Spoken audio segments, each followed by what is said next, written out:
Hi guys, this is Mang Jose.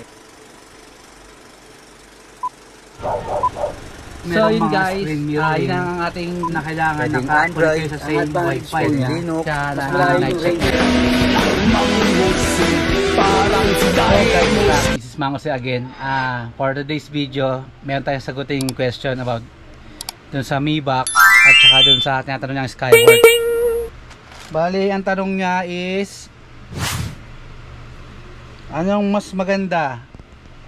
Ito o yung Skyward na Leap 1. Bali, ang tinatanong niya yung Mi Box namin na Xiaomi or yung Skyward Leap 1 niya. Ano mas maganda? Sagutin natin yan, alright? So guys, yun, bali, pag-compare natin si Skyward Leap S1 tsaka si Xiaomi Mi Box 4. Bali, malagyan tayo ng mga checkmark dito para kay Xiaomi, para kay Skyward, kung sino yung mas lamang.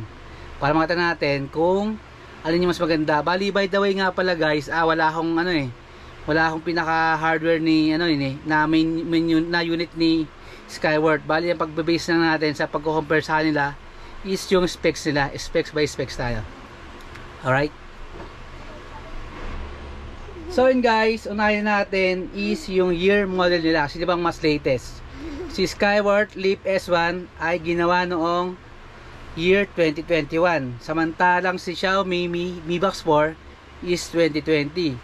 So, sa unang comparison, mas latest si Skyward Leap 1.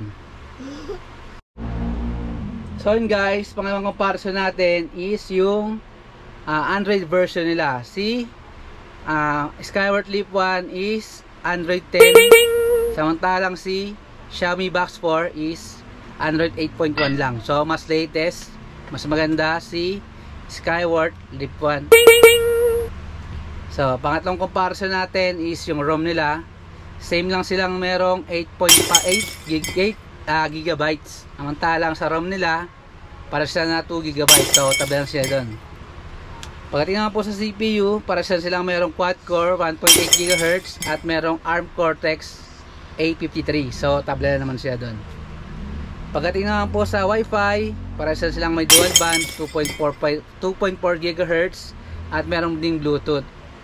So, tabla na naman siya doon.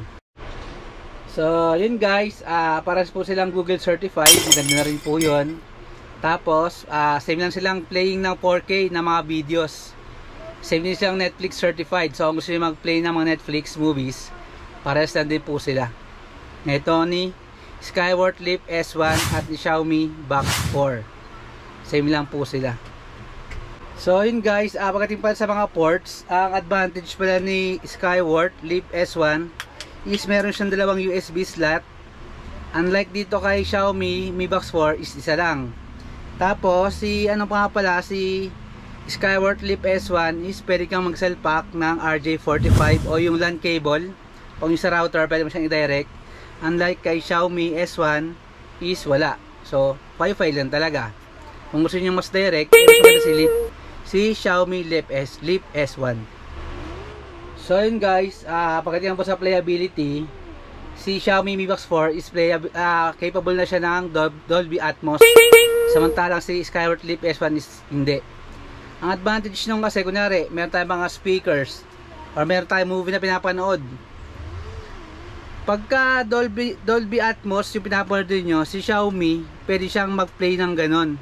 Anong advantage nun? Kasi ang sounds natin, left, right, front, and back and front lang eh. Pag naka-Dolby Atmos ka, pati yung sa taas, maririnig mo. Parang kung mapatak yung ulan sa taas, yung bato ng sounds, mga galing sa taas. Hindi lang siya left, right, back and front. Pati yung sa taas maririnig mo, helicopter dumaan. Sa taas mo maririnig yung speaker, maririnig mo parang mas reality na pagka nanonood ko na sa TV nyo. Dumaan yung may tumunog sa gilid, maririnig mo yun dito banda sa left. Samantalang kay Xiaomi, dahil nga nakadolby mo siya, pag may dumaan ng object sa taas, halimbawa helicopter, mas maririnig mo yung mas maganda. Pagka meron akong time, try kong gawa ng separate video in Dolby Atmos. So yun guys, bali si Skyward Leap S1 tsaka si Xiaomi Mi Box 4 is pares may built-in na Chromecast. Yun nga, kung meron kayo mga video sa Facebook niyo, sa mga cellphone niyo, pwede mo na i-direct through Chromecast. Hindi mo na ng screen mirroring or yung jack para idiretso sa doon. Through Chromecast lang. Meron akong separate na video tungkol doon sa Chromecast. Pwede nyo i-review. Alright. So yun guys, pagdating naman sa remote control, yung remote control nila parehas ng ano yun, na Bluetooth, nagpa-function sa Bluetooth, through Bluetooth. Tapos sa battery, mas lamang si Skyward Leap S1 kasi rechargeable na yung remote niya, unlike dito kay Xiaomi Mi Box 4.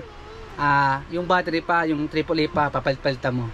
So pagdating sa cost, mas patipid yung Skyward Leap S1 unlike dito kay Xiaomi Mi Box 4 na kailangan mo pang bilhan ng battery. Okay? Kaya niyang support yung HDR10 unlike dito kay Skyward Leap S1 is hindi. Bali gagawin ng separate video ko na yung mga HDR na yan o yung high dynamic range para mas maganda natin siyang matakel. Alright.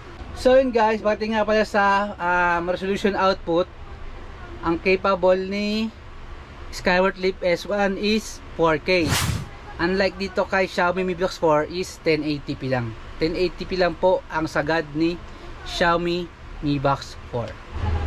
So yun guys, pagdating nga pala sa Play Store, same lang sila ng laman o yung mga applications doon. More or less mga streaming video lang kagaya ng mga Netflix, Prime. Hindi mo makikita yung mga application na nakakalagay sa cellphone kagaya ng mga games talaga eh. Mga ML, COC, wala yun doon, hindi mo makikita yun doon. More or less lang talaga si Skyward Leap S1 at Mi Box 4 ay for streaming lang talaga. Meron daw mga konting mga... So yun guys, na-checka na natin kung ano yung mga lamang at mga disadvantage ng bawat isa. So kayo nang bahalang pumili kung anong mas preferred ninyo, si Xiaomi Mi Box 4 o si Skyward Leap S1. So guys, dito pa rin tatapos ang video natin. Salamat sa panonood ninyo. Kung meron pa rin kayong mga questions, suggestions, feel free pa rin ilagay sa comment section natin. Salamat nga pala sa mga subscribe natin sa pagtitiwala sa video natin. Sana kayo magsama na sumuport sa video natin. Don't forget to like, share, and subscribe.